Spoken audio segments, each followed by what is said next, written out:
Rouvière. Rouvière, il fut de ceux que l'art prend pour victime.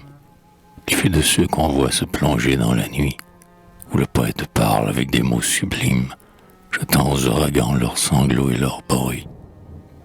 Ces artistes, ces rois, ces lutteurs qui, sans règle, s'offrant à la tempête et cherchant ses baisers, gravissaient la montagne où fuit le vol des aigles, en reviennent un jour meurtris, pâles, brisés. Ils reviennent muets d'épouvante, et la foule, indifférente, hélas, qui ne devine rien, en voyant la sueur qui sur leurs tempes coule, murmure « Qu'a-t-il donc, notre comédien? Qu'a-t-il donc? Souffre-t-il de ces chimères vaines, au bon public, parfois tendre et parfois moqueur? Il a qu'il sent le froid aigu mordre ses veines, parce qu'il t'a donné tout le sang de son cœur. » Ouais, c'est étrange. Il y a des acteurs qui succombent, joués de leur amour et de leur passion, et que le drame étreint dans sa serre, et qui tombent, flagellés par le vent de l'inspiration. Nous en avons connu, Dorval échevelé, et Frédéric versant les larmes de Ruy Blas, Malibran qui tenait sa lyre désolée, Rachel mourante et blanche, et lui, Rouvière, hélas.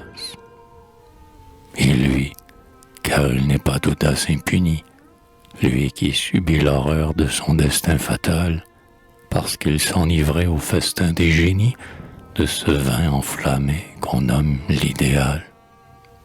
Shakespeare l'emportait dans la forêt hantée que son puissant esprit peuple d'illusions, et l'artiste, vaincu par ce grand Prométhée, revenait devant nous en proie aux visions. Hamlet, ô jeune Hamlet, sombre amant d'Ophélie, pauvre cœur éperdu, que cette morte en fleurs emporte dans la nuit de sa douce folie. Non, ce n'est pas en vain qu'on touche à ta douleur. Tu prononces des mots trop divins pour nos lèvres.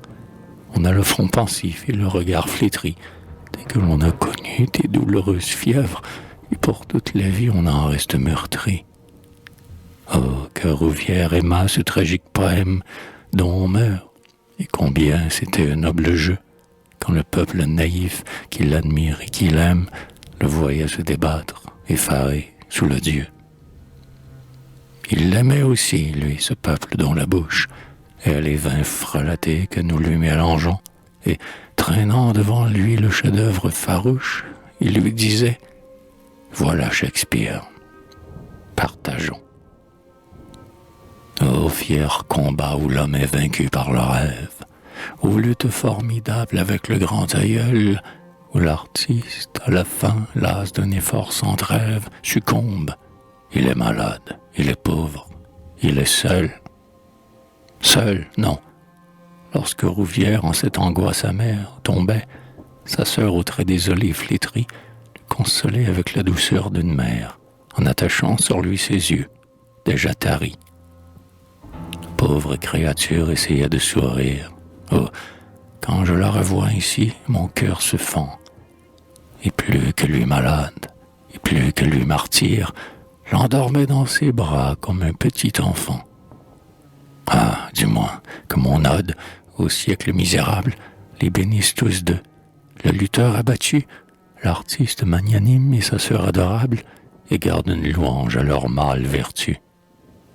Béni soit-il, bénis soient ceux que sacrifie l'imbécile faveur du vulgaire Dieu, et qui pense et dont la bouche glorifie les poètes sacrés et la race des dieux. Car s'ils n'ont pas suivi la trace coutumière, si les chemins battus ont ignoré leurs pas, ils laissent après eux des taches de lumière, et leur nom est de ceux qui ne périssent pas. Bénissons-les surtout d'être exilés au monde, bénissons-les d'avoir vécu pauvres et nus, austères, enfermés dans une foi profonde, plein d'amour pour le temps qui les a méconnus.